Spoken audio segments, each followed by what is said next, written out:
काफी क्षति पहुंचाई। पाकिस्तान सेना के अग्रिम क्षेत्रों में सैनिकों की डिप्लॉयमेंट बढ़ती दिख रही है, जो स्थिति को और भड़काने की मंशा दर्शाती है। भारतीय सशस्त्र बल पूर्ण परिचालन तत्परता की स्थिति में है। अभी तक सभी शत्रुतापूर्ण कार्रवाइयों का प्रभावी ढंग से सामना कर उपयुक्त जवाब दिया गया है। भारतीय सशस्त्र बल दोहराते हैं कि वे तनाव वृद्धि नहीं चाहते, बशर्ते पाकिस्तान भी ऐसा ही व्यवहार करे। आखिर में आपको कुछ वीडियो दिखाना चाहती हूं, जहां पर इंडियन आर्मी के वेपन्स एलओसी पर पाक के एसेट्स को ध्वस्त करते नजर आ रहे हैं।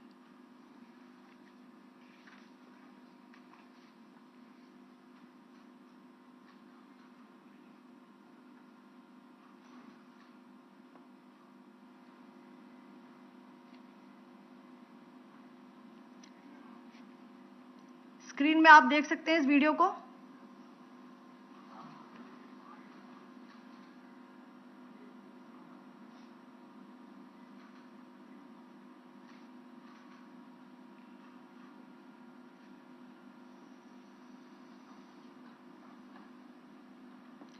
धन्यवाद। जय Hind.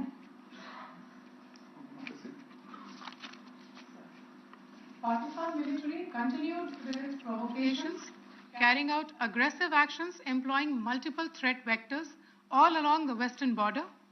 Pakistan employed UCAP, drones, long-range weapons, loitering munitions, and fighter aircrafts to target civilian areas and military infrastructure.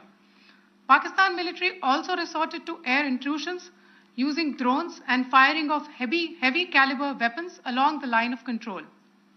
Along the international border and the line of controls, air intrusion and several harassment attacks were also attempted from Srinagar till Nalia at more than 26 locations. Indian Armed Forces successfully neutralized these threats and majority of the vectors.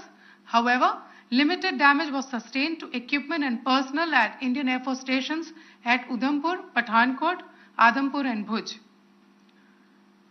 There were also several high-speed missile attacks noticed subsequently after 0140 hours in the night at several air bases in Punjab. In a deplorable cowardly act, targeting of civilian infrastructure also had taken place, where Pakistan attacked the Medicare center and school premises at the air bases of Srinagar, Avantipur and Udhampur, yet again displaying irresponsible targeting of our civilian infrastructure. In a swift and calibrated response, Indian Armed Forces carried out precision attacks only on identified military targets. These included technical infrastructure, command and control centers, radar sites and weapon storage areas.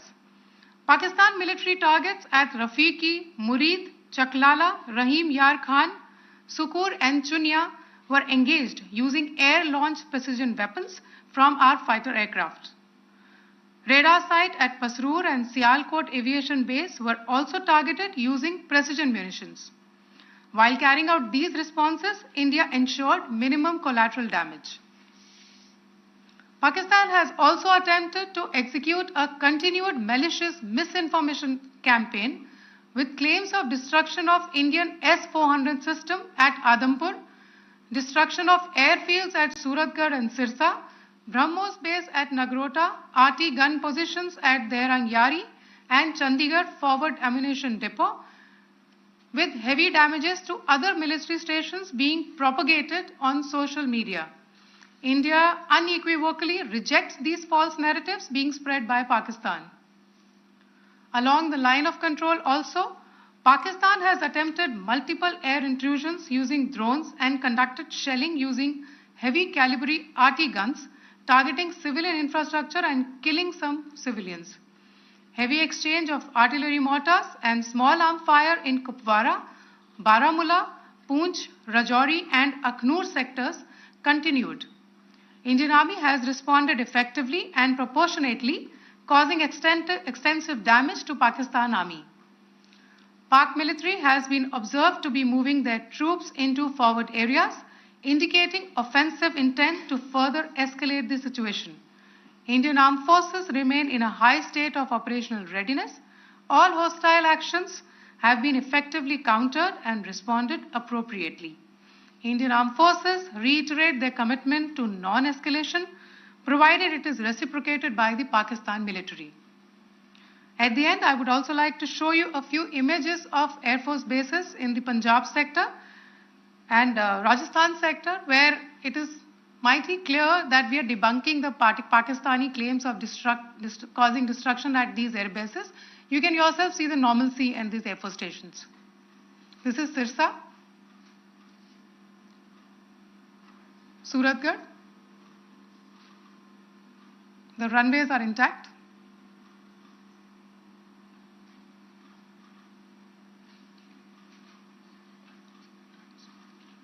There are also time pads, just notice, they are also time stamped. This is today.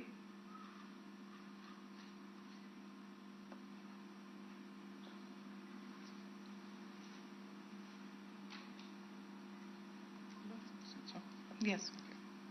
Thank you very much. Thank you. Thank you, Colonel Qureshi. Thank you, Wing Commander Singh. I just have a few points to make in closing.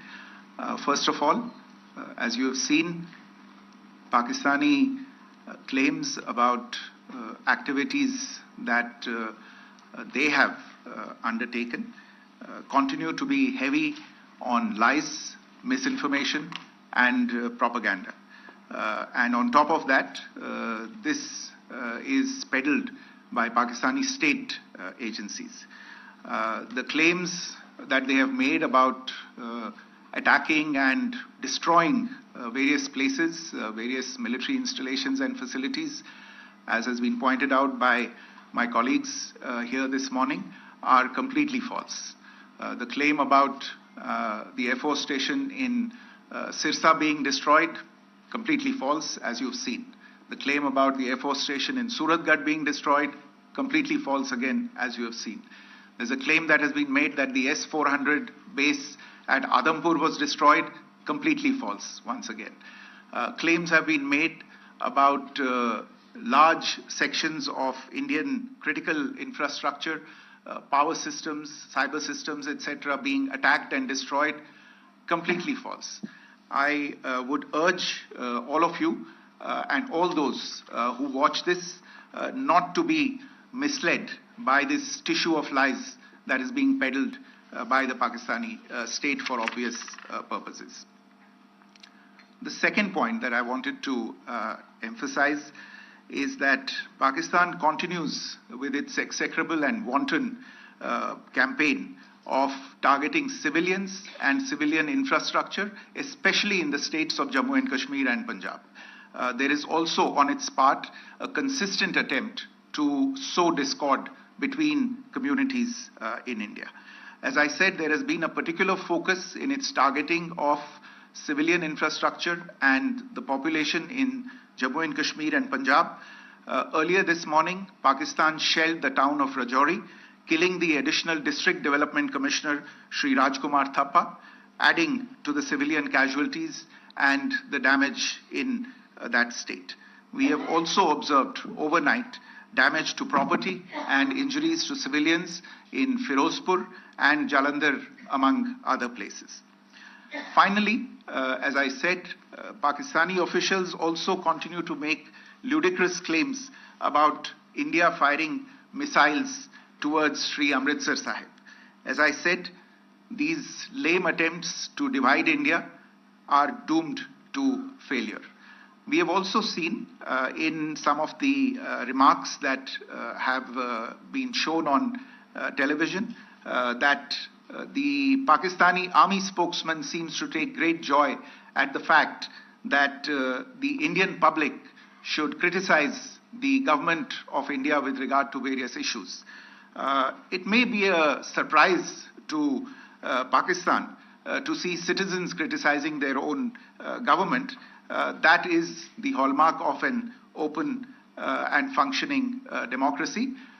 Pakistan's unfamiliarity with that, again, should not be surprising. And finally, there is this yet again completely ludicrous claim that Indian missiles have hit Afghanistan. Totally frivolous allegation. And I only want to point out that Afghan people don't need to be reminded about which country it is that has, on multiple occasions, in just the last 1.5 years, targeted civilian populations and civilian infrastructure in Afghanistan. Ladies and gentlemen, as you would have gathered from this morning's briefing, we are dealing with an evolving situation. Accordingly, today we don't have the time to take questions, but we will continue to update you on this situation as we go along. Thank you all very much for joining us this morning.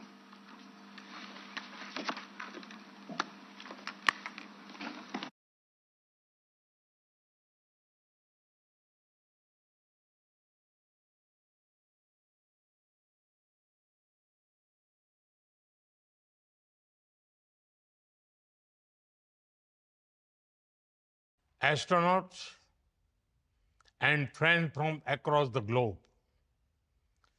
Namaskar.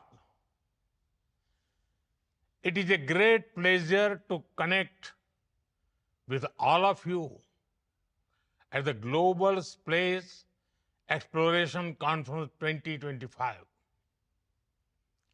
Space is not just a destination. It is a declaration of curiosity, courage, and collective progress. India's space journey reflects this spirit. From launching a small rocket in 1963 to becoming the first nation to land near the south pole of moon, our journey has been remarkable. Our rockets carry more than payloads. They carry the dreams of 1.4 billion Indians. India's achievements are significant scientific milestones. Beyond that, they are proof that the human spirit can defy gravity. India made history by reaching Mars on its first attempt in 2014. Chandrayaan-1 helped discover water on the moon. Chandrayaan-2 gave us the highest resolution images of the moon. Chandrayaan-3 increased our understanding of the lunar south pole. We built cryogenic engines in a record time. We launched 100 satellites in a single mission. We have launched over 400 satellites for 34 nations on our launch vehicles. This year, we docked 2 satellites in space, a major step forward. Friends, India's space journey is not about racing others. It is about reaching higher together. Together, we share a common goal to explore space for the good of humanity. We launch a satellite for the South Asian nations. Now, the G20 satellite mission announced during our presidency will be a gift to the global South. We continue to march ahead with renewed confidence, pushing the boundaries of scientific exploration. Our first human space flight mission, Gaganyaan, highlights our nation's rising aspirations. In coming weeks, an Indian astronaut will travel to space as part of a joint ISRO-NASA mission to the International Space Stations. By 2035, the Bharatiya Antariksh Station will open new frontiers in research and global cooperation. By 2040, an Indian's footprints will be on the moon. Mars and Venus are also on our radar. Friends, for India, space is about exploration as well as about empowerment. It empowers governance, enhances livelihoods, and inspires generations.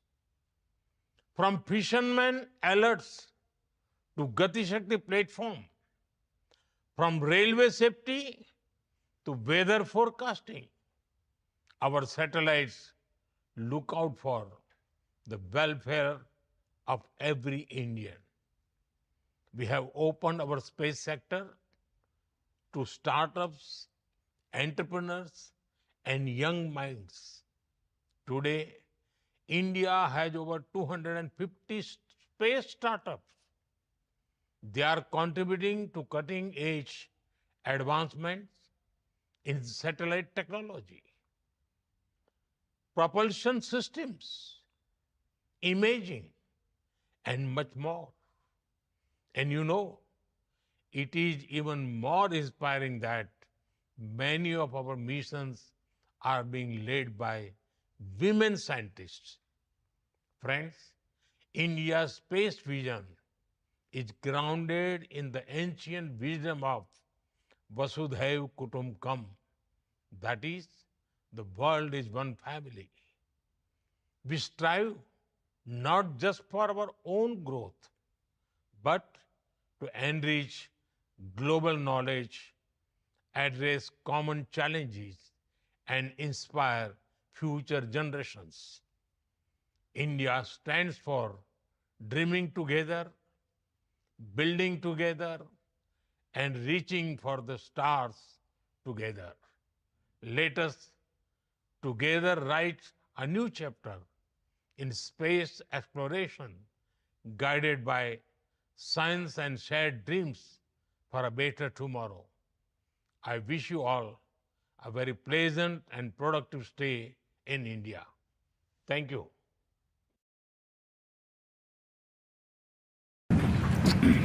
Thank you very much. It's a great honor to have Prime Minister Modi of India. He is a great friend of mine for a long time. We've had a wonderful relationship, and we kept the relationship during the 4-year period. The period that was a very interesting period indeed. I got to see how not to do things. And we've just started up again, and we have, I think, some very big things to talk about. Number one is they're going to be purchasing a lot of our oil and gas. We have more oil and gas than any other country in the world by far. And they need it, and we have it. And we're going to talk about trade. We're going to talk about many things. But it's really an honor to see you. And you have been my friend for a long time. And congratulations on having done a great job. Thank you. Thank you very much. प्रधानमंत्री जी, आपको मिलकर बहुत समान महसूस हो रहा है कि मुझे बहुत खुशी है कि आज फिर आप यहाँ पर आए हैं और हम पिछले 4 साल आपसे हमारी बात हुई है और हम उस रिश्ते को आगे बढ़ा रहे हैं जो 4 साल में हमने पहले बढ़ाया है। और ये बहुत ही महत्वपूर्ण और रुचिकर समय आने वाला है हमारे सामने दोनों देशों के लिए। आपने देखा है कि हमारे पास बहुत कुछ करने को है। अभी पहली बात है तेल और गैस की बात है, और हमारे पास काफ़ी तेल और गैस है और आप इंडिया में इसकी ज़रूरत है जो हम देंगे। बाद में बात आती है ट्रेड की, व्यापार की, और इसके अलावा हमें बहुत खुशी है और बहुत ही हमारे लिए एक सम्मान की बात है कि मेरे एक मित्र आज वापस यहाँ आए हैं और उनसे मिलकर मुझे बहुत खुशी है। Would like to say anything more? No, I'm okay. Excellency, मैं सबसे पहले तो फिर एक बार आपको यहाँ पर देख करके और आपको यहाँ पर मिल करके बहुत प्रसन्नता हो रही है। मैं आपके इस भव्य विजय के लिए आपको बहुत बहुत बधाई देता हूँ। न सिर्फ मेरी तरफ से 140 करोड़ भारतवासियों की तरफ से आपको मैं बहुत बहुत बधाई देता हूँ और बहुत बहुत शुभकामनाएं देता हूँ। Your Excellency, I'm delighted to see you back in the White House and to meet with you today in this room. On behalf of 1.4 billion people of India, let me convey my heartiest congratulations to you on your grand and historic victory. ये बहुत ही सुखद संयोग है कि भारत की जनता ने 60 साल के बाद किसी प्रधानमंत्री को तीसरी बार लगातार देश की सेवा करने का अवसर दिया है। और मेरे लिए खुशी की बात है कि मुझे इस कार्यकाल में राष्ट्रपति ट्रंप के साथ फिर एक बार कार्य करने का अवसर मिला है। मैं कह सकता हूं कि राष्ट्रपति ट्रंप के पहले 4 वर्ष का मेरा जो अनुभव था, जो गर्मजोशी थी, जो उत्साह था, जो विश्वास था, वही गर्मजोशी, वही उत्साह, वही विश्वास के साथ हम फिर एक बार साथ मिलकर के आगे बढ़ेंगे। Last year, the people of India gave me the opportunity to serve them for the 3rd consecutive time, and it has happened in the history of India in the last 60 years for the first time. And in this term, I will have an opportunity to work with you over the next 4 years, and it's a great pleasure to see the two coincide. And I can say from my past experience of working with you in your first term that we will continue to advance the India-US strategic partnership with the same warmth, with the same trust, and with the same excitement. और मेरे लिए खुशी की बात है कि आते ही राष्ट्रपति ट्रंप ने एक मित्र के तरह मुझे पुराने अहमदाबाद के स्टेडियम की याद दिलाई। ये बात सही है कि ह्यूस्टन में हाउडी मोदी और गुजरात में अहमदाबाद में नमस्ते ट्रंप, वो दो एक ऐसी बहुत बड़े विशाल कार्यक्रम रहे जिसकी गूंज आज भी भारत के हर कोने में सुनाई दे रही है। I'm happy that as soon as I entered this room, my friend reminded me of Ahmedabad and the cricket stadium where we held the big rally, and the events that we did, the mega events that we did in Ahmedabad, Namaste Trump, or the Howdy Modi in Houston. We had conveyed a very strong message of our friendship through those events, and the resounding echo of those events can be heard even today in India and the world. Bharat America संबंधों को प्रगाढ़ बनाने में, उसको एक नई ऊंचाई देने में और व्यापकता देने में राष्ट्रपति ट्रंप की पहली टर्म की बहुत बड़ी भूमिका रही है। और मुझे विश्वास है कि दूसरे टर्म में भी हम उसी गति से आगे बढ़ेंगे। Excellency, you made immense personal contribution towards strengthening of our relations, towards making them more comprehensive, and in attaining unprecedented heights in our relationship. And I firmly believe that in your second term, we will work with even more speed. और मैं जैसे भारत के नागरिकों को वादा किया है कि मैं तीसरे टर्म में 3 गुना गति से काम करूंगा, और मुझे विश्वास है कि राष्ट्रपति ट्रंप के साथ आने वाले 4 वर्ष हम भारत अमेरिका के संबंधों की गति में 2 गुना गति से काम करेंगे। As I had promised to the people of India that in my 3rd term as the Prime Minister of India, we will work with thrice the speed. I firmly believe that with President Trump, during the next 4 years, during his second term, we will work with twice the speed that we did in the first term. मैं राष्ट्रपति Trump से एक बात हमेशा appreciate करता आया हूं, सीखता आया हूं कि वे राष्ट्रहित को सर्वोपरि रख करके काम करते हैं। राष्ट्रपति ट्रंप की तरह मुझे भी भारत के हितों को सर्वोपरि रखते हुए कार्य करना, ये मेरे लिए सौभाग्य की बात है। One thing that I deeply appreciate and I learned from President Trump is that he keeps the national interest supreme, and like him, I also keep the national interest of India at the top of everything else, and this has been my real fortune. राष्ट्रपति Trump की जब भी बात आती है तब make America great again हर किसी को याद आता है, हर किसी को उससे प्रेरणा मिलती है। वैसे ही भारत में विकसित भारत 2047, जब भारत की आज़ादी के 100 साल होंगे, तब तक भारत को विकसित बनाने के संकल्प के साथ 140 करोड़ देशवासियों का संकल्प, उसको आज नई गति मिल रही है, नई ऊर्जा मिल रही है। President Donald Trump and Make America Great Again are inseparable. Whenever we talk about President Trump, one has to talk about Make America Great Again. Similarly, that vision inspires everybody. Similarly, in India, we have the resolve of 1.4 billion people of India that by the time India reaches the 100th anniversary of its independence, we will make our country a developed country by 2047. And this is getting new speed and new resolve. America विश्व का सबसे पुराना लोकतंत्र, भारत विशाल लोकतंत्र, और इसलिए हम दोनों का मिलने का मतलब 1+1 2 नहीं, 1 और 1 11 होता है। और ये 11 की तरती वो ताकत विश्व के कल्याण के भी काम आएगी। US is the world's oldest democracy, and India is the world's largest democracy. So when India and the US come together, they make 1+1 11 and not 2. And this is the power of 11 that is going to work for the welfare of the humanity. मैं राष्ट्रपति Trump का, मेरे एक अच्छे मित्र का हृदय से आभार व्यक्त करता हूं कि हम फिर से एक बार प्रगति की राह पर नई ऊंचाइयों को छूने के लिए चल पड़ेंगे। I once again thank my friend President Trump, and we together resolve that we will together march towards progress and towards prosperity for our nations. Thank you. Thank you. Thank you very much. And he's doing a great job in India. Everybody talks about it. He's doing a really fantastic job. A great leader. Great leader. Modi ji बहुत अच्छा काम कर रहे हैं भारत में, और हर कोई इसकी बात कर रहे हैं। वे बहुत बड़े नेता हैं, बहुत महान नेता हैं।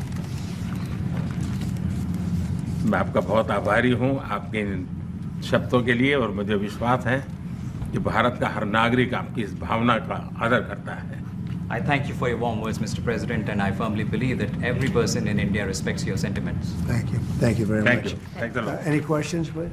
Yes, President. You are both very popular leaders in your respective countries. You have spoken about a common sense diplomatic doctrine. So what's that Trump-Modi doctrine that we should expect from the leaders? आप दोनों ही बहुत popular leaders Make हैं। our words better and safer. Well, I think more than anything else will be the unity. We have great unity. We have great friendship, he and I and our countries.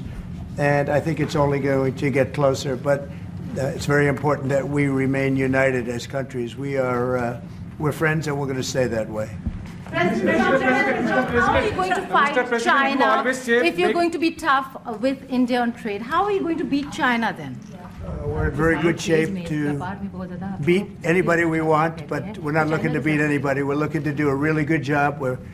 We've done a fantastic job for the American people. We had a great 4 years, and we were interrupted by terrible administration, absolutely terrible. They didn't know what they were doing, and now we're putting it back together, and I think it's going to end up being much stronger than it was before, even much stronger than it was before.